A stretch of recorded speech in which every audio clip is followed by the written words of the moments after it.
Henry and Gordon were lonely when Thomas left the yard to run his branch line. They missed him very much. They had more work to do and had to fetch their own coaches. The big engines thought they were too important to fetch coaches. James grumbled too. "We get no rest, we get no rest," they all complained. But the coaches only laughed. "You're lazy and slack, you're lazy and slack," they answered. Altogether, the engines were causing Sir Topham Hatt a great deal of trouble. The big stations at both ends of the line each have a turntable. Sir Topham Hatt had made them so that the tender engines can be turned around because it is dangerous for them to go fast backwards. Little tank engines like Thomas don't need turntables. They can go just as well backwards as forwards. But to hear Gordon talk, you would have thought that Sir Topham Hatt had given him a tender just to show how important he was.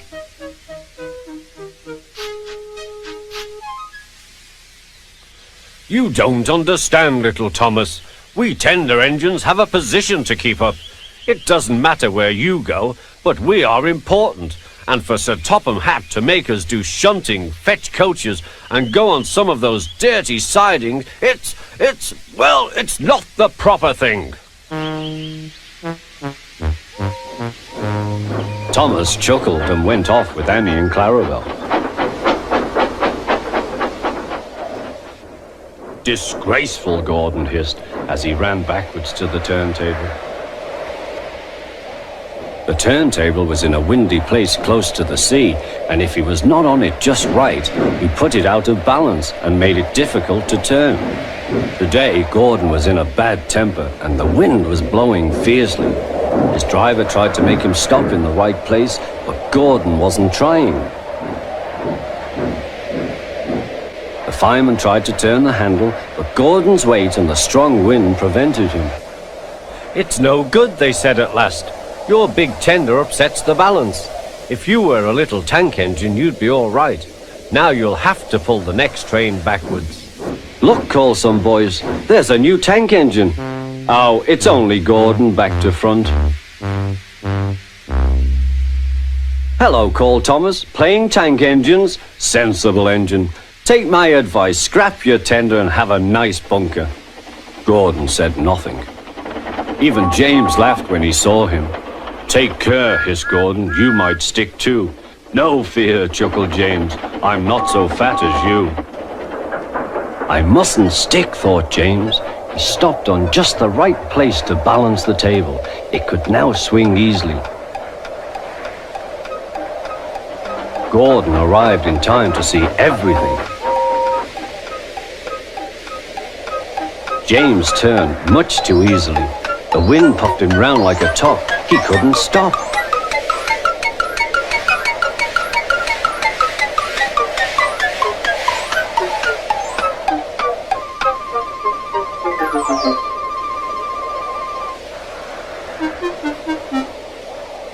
"Well, well," said Gordon, "are you playing roundabouts?" Poor James, feeling quite giddy, rolled off to the shed without a word.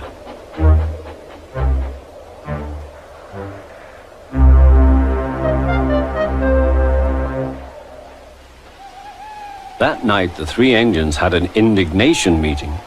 "It's shameful to treat tender engines like this. Gordon has to go backwards and people think he's a tank engine. James spins round like a top and everyone laughs at us. And to add to that, Sir Topham Hatt makes us all shunt in dirty sidings. Blah!" "Listen," said Gordon. He whispered something to the others. "We'll do it tomorrow. Sir Topham Hatt will look silly." The engines had decided to go on strike.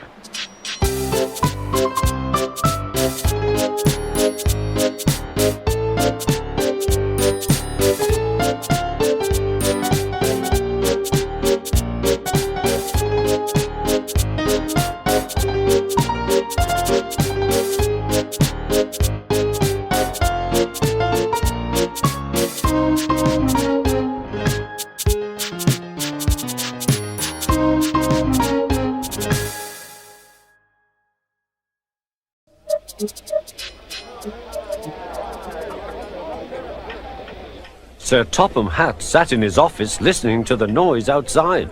The passengers were angry. The station master came in. "There's trouble in the shed, sir. Henry is sulking, there's no train, and the passengers are saying this is a bad railway." "Indeed," said Sir Topham Hatt. "We cannot allow that." He found Gordon, James, and Henry looking very cross. "Come along, Henry, it's time your train was ready." "Henry's not going," said Gordon. "We won't shunt like little tank engines. That was Thomas's job. We are important tender engines. You fetch our coaches and we will pull them. Tender engines don't shunt." "We'll see about that," said Sir Topham Hatt. "No engine on my railway is too important for small jobs." And he hurried away to find Edward. The yard has never been the same since Thomas left to run his branch line, he thought sadly. Edward was shunting. "Leave those freight cars, please, Edward," said Sir Topham Hatt.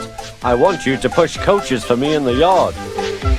"Thank you, sir, that will be a nice change." "That's a good engine, off you go then."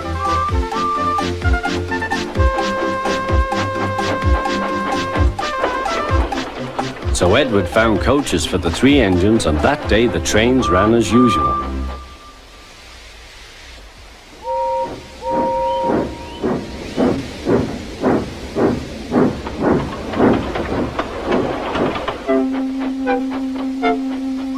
But next morning Edward looked unhappy.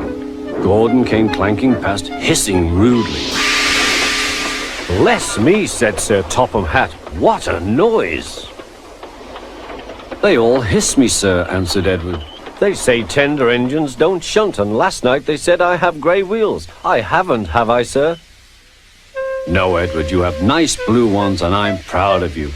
Tender engines do shunt, but all the same, we do need another tank engine here." He went to a workshop, and they showed him all sorts of engines.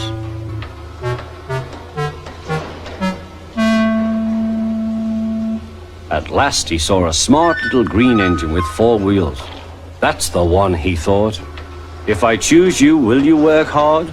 "Oh, sir, yes, sir." "That's a good engine. I'll call you Percy." "Yes, sir. Thank you, sir," said Percy, and Sir Topham Hatt brought him back to the yard. "Edward," he called, "here's Percy. Will you show him everything?" Percy soon learned what he had to do, and they had a happy afternoon.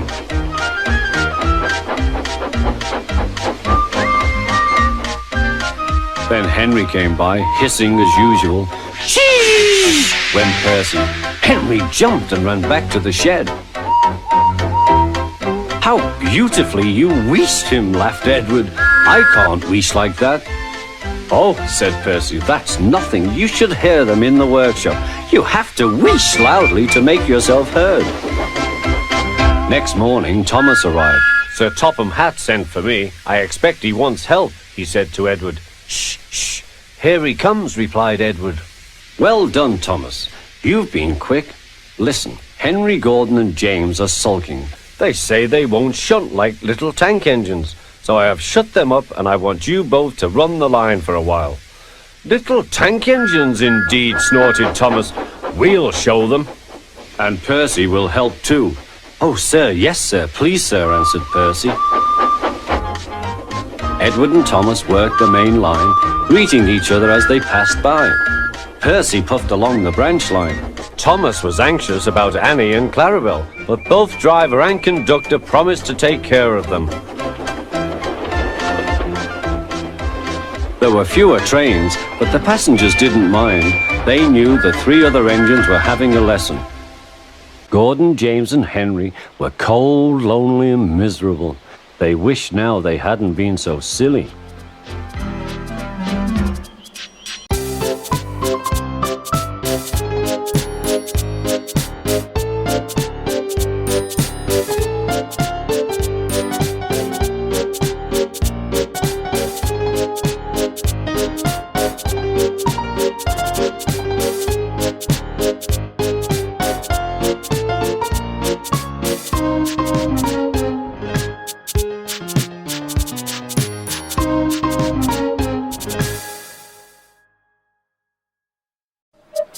Henry, James and Gordon were miserable. They had been shut up for several days for being naughty and longed to be let out again. At last Sir Topham Hatt arrived. "I hope you are sorry," he said, "and understand that every job on the railway is important. We have a new tank engine called Percy, who helps pull coaches, and Thomas and Edward have worked the main line nicely. But I will let you out now if you promise to work hard." "Yes, sir," said the three engines, "we will." "That's right, but please remember that this no shunting nonsense must stop." He then told Percy, Edward and Thomas that they could go and play on the branch line for a few days. And they ran off happily to find Annie and Clarabelle at the junction. The two coaches were so pleased to see Thomas again. Edward and Percy played with freight cars. "Stop, stop, stop," screamed the cars as they were pushed into their proper sidings. But the two engines laughed and went on shunting till the cars were tidily arranged. Next, Edward took some empty cars to the quarry. Percy was left alone. He didn't mind that a bit. He liked watching trains and being cheeky to the other engines. "Hurry, hurry, hurry," he would call, and they got very cross.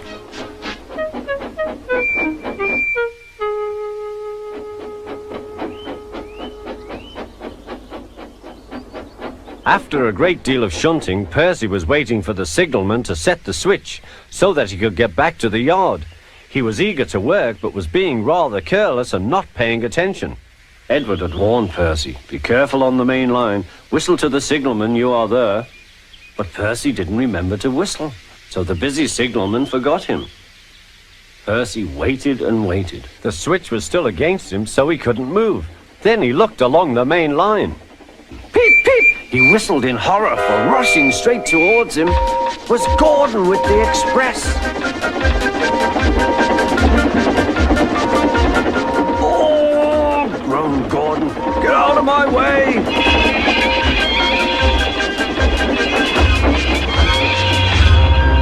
Percy opened his eyes. Gordon had stopped with Percy's buffers a few inches from his own. But Percy had begun to move. "I won't stay here. I'll run away," he puffed.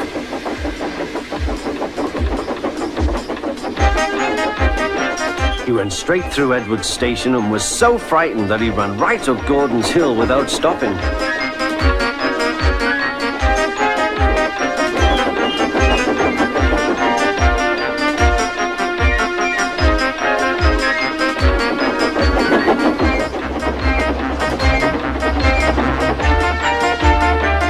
After that, he was tired, but he couldn't stop. He had no driver to shut off steam and apply the brakes. "I want to stop, I want to stop," he puffed. The man in the signal box saw Percy was in trouble, so he kindly set the switch. Percy puffed wearily onto a nice empty siding, ending in a big bank of earth. He was too tired now to care where he went. "I want to stop, I want to stop, I have stopped," he puffed thankfully.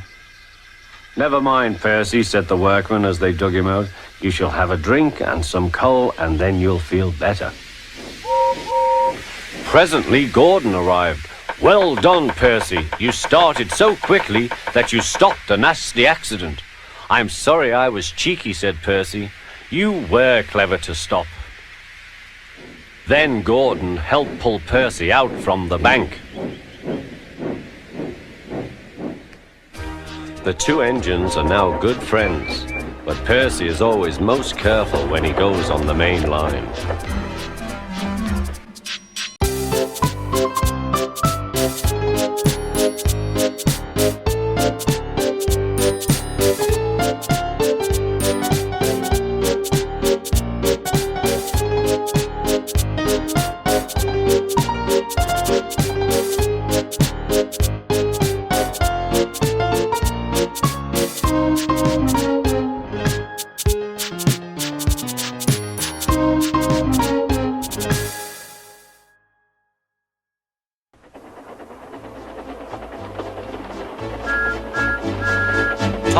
tank engine has worked his branch line for many years and knows it very well.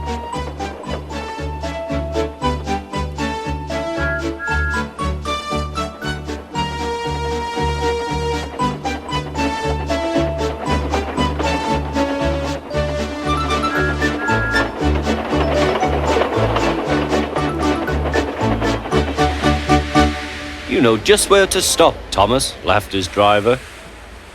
You could almost manage it without me. Thomas had become conceited. He didn't realize his driver was joking. Later, he boasted to the others. Driver says I don't need him now, he told the others. Don't be so daft, snorted Percy. I'd never go without my driver, said Toby earnestly. I'd be frightened. Huh, boasted Thomas. I'm not scared. You'd never dare. I would then. You'll see. The next morning, the firelighter came. Thomas drowsed comfortably as the warmth spread through his boiler. Percy and Toby were still asleep. Thomas suddenly remembered. Silly stick in the mud, he chuckled. I'll show them. Driver said I could manage without him. I'll just go out. Then I'll stop and wheesh. That'll make them jump. Thomas thought he was being clever. Really, he was only moving because a careless cleaner had meddled with his controls. He soon found his mistake. He tried to wheesh, but he couldn't. He tried to stop, but he couldn't. He just kept rolling along. He didn't dare look at what was coming next. There was the station master's house. The station master was about to have breakfast. Horrors! Cried Thomas and shut his eyes. The house rocked. Broken glass tinkled. Plaster was everywhere. Thomas had collected a bush on his travels. He peered into the room through its leaves. He couldn't speak. The station master was furious. His wife picked up her plate. You miserable engine, she scolded. Just look what you've done to our breakfast. Now I shall have to cook some more. She banged the door. More plaster fell. This time, it fell on Thomas. Thomas felt depressed. Workmen propped up the house with strong poles and laid rails through the garden. Then the Scottish twin engines, Donald and Douglas, arrived.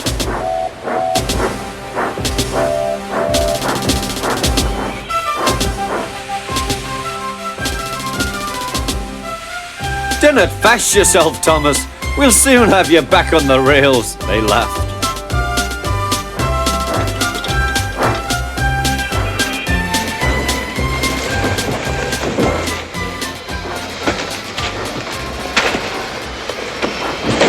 Donald and Douglas, puffing hard, managed to haul Thomas back to safety.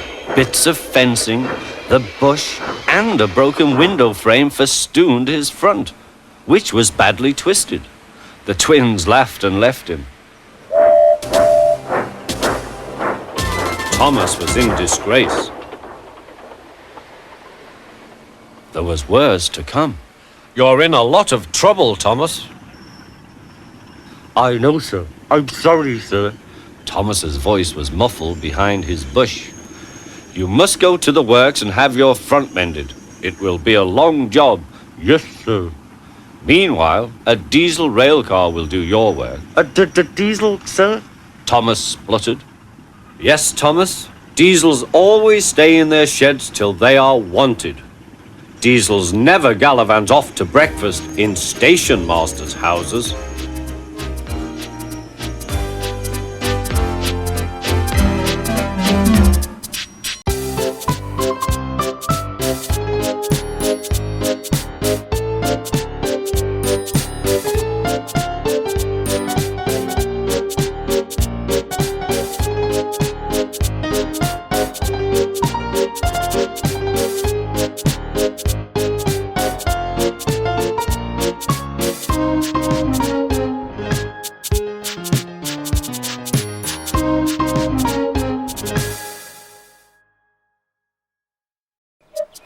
One morning, Henry was feeling very sorry for himself. Sometimes he could pull trains, but sometimes he felt he had no strength at all. I suffer dreadfully, and no one cares. Rubbish, Henry, snorted James. You don't work hard enough.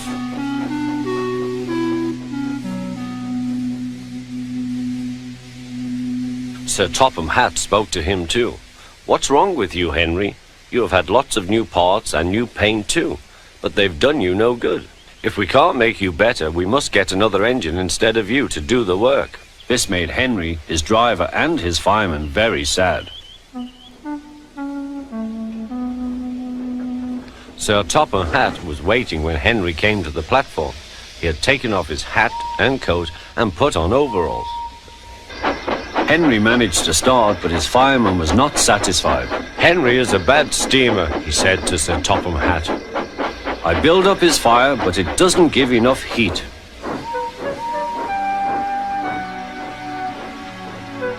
Henry tried very hard, but it was no good. He didn't have enough steam and came to a stop outside Edward's station. Oh dear, thought Henry, I shall have to go away. Oh dear, oh dear. All he could do was to go slowly onto a siding, and Edward took charge of the train. Sir Topham Hatt and the fireman went on discussing Henry's troubles. What do you think is wrong, fireman? Asked Sir Topham Hatt. Excuse me, sir, he answered, but the fact is the coal is wrong. We've had a poor lot lately, and today it's worse. The other engines can manage, they have big fireboxes. Henry's is small and can't make the heat. With Welsh coal, he'd be a different engine. It's expensive, said Sir Topham Hatt, but Henry must have a fair chance. James shall go and fetch some.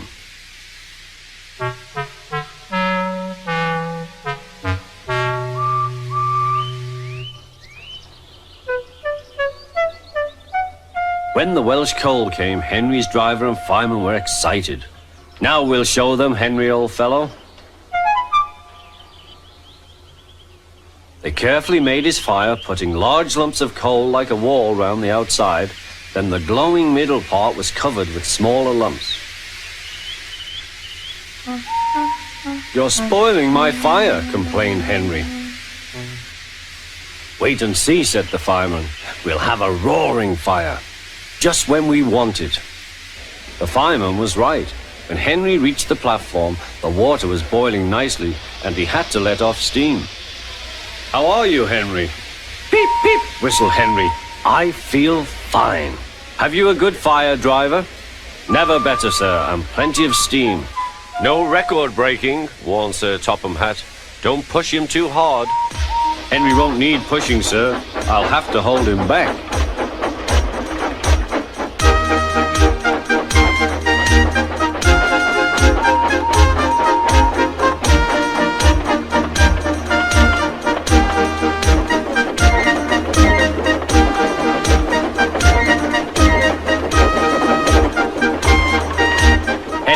Lovely day. He had never felt so well in his life. He wanted to go fast, but his driver wouldn't let him. Steady, old fellow, he would say. There's plenty of time. They arrived early at the station. Thomas puffed in. Where have you been, lazybones? Asked Henry. Oh, I can't wait for dawdling tank engines like you. Goodbye.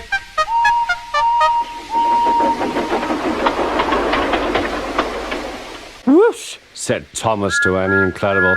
Have you ever seen anything like it? Both Annie and Clarabel agreed that they never had.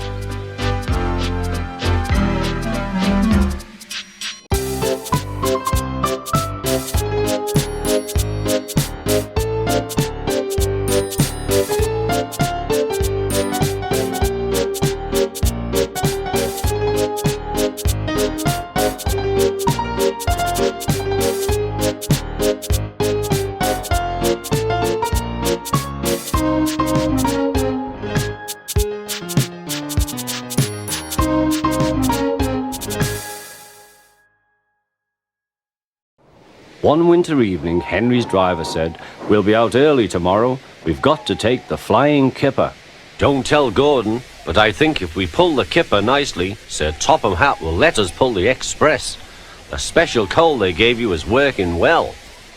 "Hurrah!" cried Henry. "That will be lovely."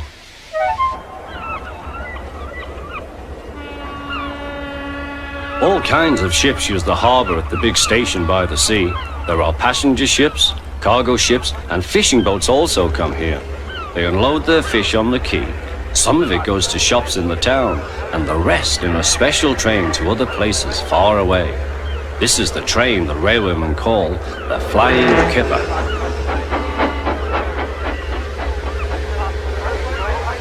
Henry was ready at 5 o'clock. There was snow and frost. Men hustled and shouted, loading up the crates of fish. The last door banged, the guard showed his green lamp. The Flying Kipper was ready to go.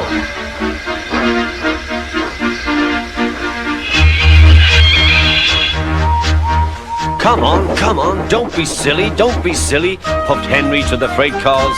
The cars shuddered and groaned, trock, trick, all right. That is better, puffed Henry.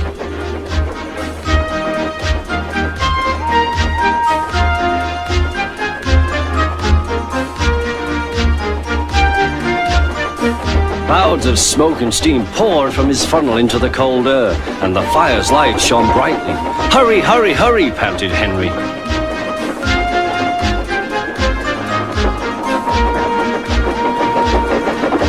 They were going well. The light grew better. Signal light shone green as they passed. Then a yellow signal appeared ahead. His driver prepared to stop, but the home signal was down. "All clear, Henry. Away we go." They couldn't know the switches from the main line to a siding were frozen, and the home signal should have been set at danger, but snow had forced it down. A freight train was waiting in the siding to let the Flying Kipper pass, and the driver and fireman were drinking cocoa in the caboose. "The Kipper is due," said the conductor. "Who cares?" said the fireman. "This is good cocoa." The driver got up. "Come on, fireman, back to our engine." They got out just in time.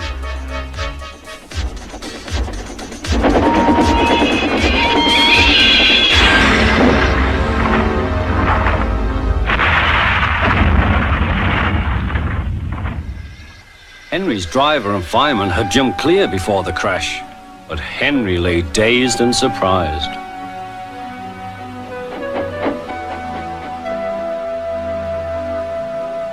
Sir Topham Hatt came to see him. "The signal was down, sir," said Henry. "Cheer up, Henry, it wasn't your fault. Ice and snow caused the accident. I'm sending you to Crewe, a fine place for sick engines.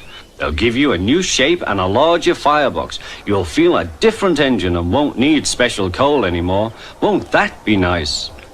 "Yes, sir," said Henry doubtfully.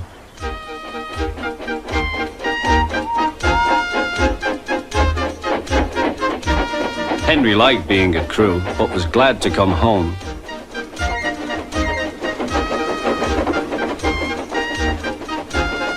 A crowd of people waited to see him arrive in his new shape. He looked so splendid and strong that they gave him 3 cheers. "Peep, peep," he whistled. "Thank you very much." I am sorry to say that a lot of little children are often late for school because they wait to see Henry go by. They often see him pulling the express.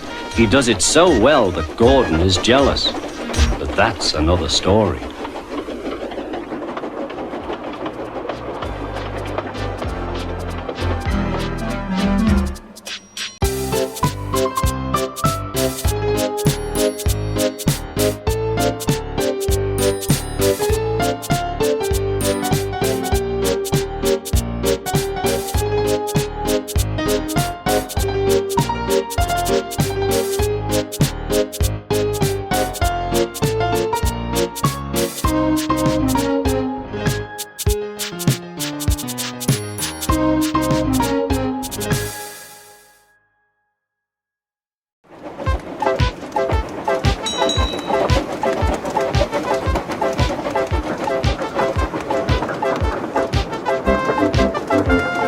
Toby is a tram engine.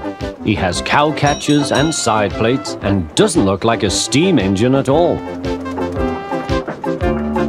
He takes freight cars from farms and villages to the main line and is cheerful to everyone he meets.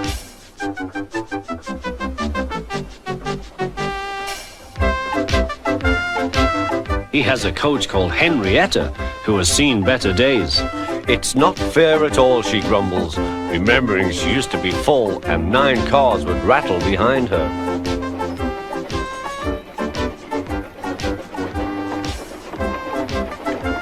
Now there are only 3 or 4, for the farms and factories send their goods mostly by truck. Toby is always careful. The cars, buses and trucks often have accidents. Toby hasn't had an accident for years. The buses are crowded and Henrietta is empty.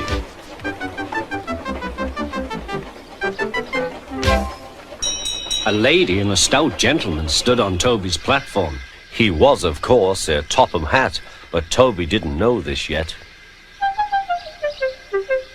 "Come on, grandfather," cried the children. "Do look at this engine." "That's a tram engine, Stephen," said Sir Topham Hatt. "Is it electric?" asked Bridget. "Whoosh!" hissed Toby. "Shh, shh," said her brother. "You've offended him." "But trams are electric, aren't they?" "They are mostly, but this is a steam tram." "May we go in it, grandfather? Please?" "Stop," said Sir Topham Hatt to the conductor. They all scrambled into Henrietta. "Hip, hip, hooray!" chanted Henrietta. But Toby did not sing. "Electric indeed! Electric indeed!" he snorted. He was proud of being a steam train.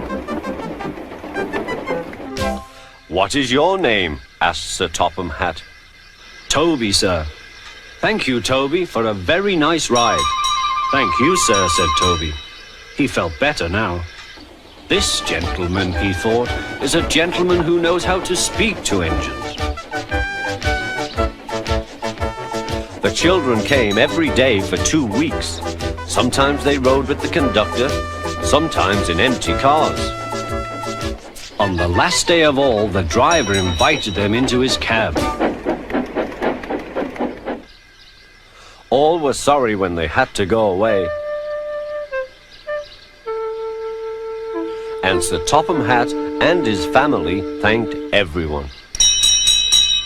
"Come again soon," replied Toby. We will," called the children. And they waved till Toby was out of sight.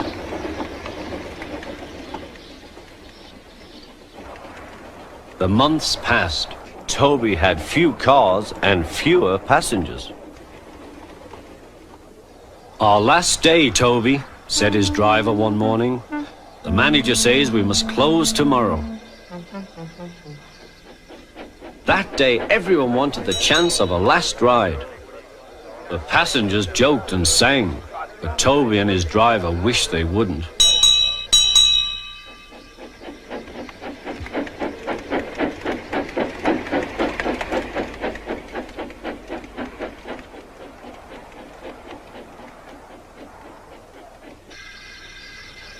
"Goodbye, Toby," said the passengers afterwards. "We are sorry your line is closing down."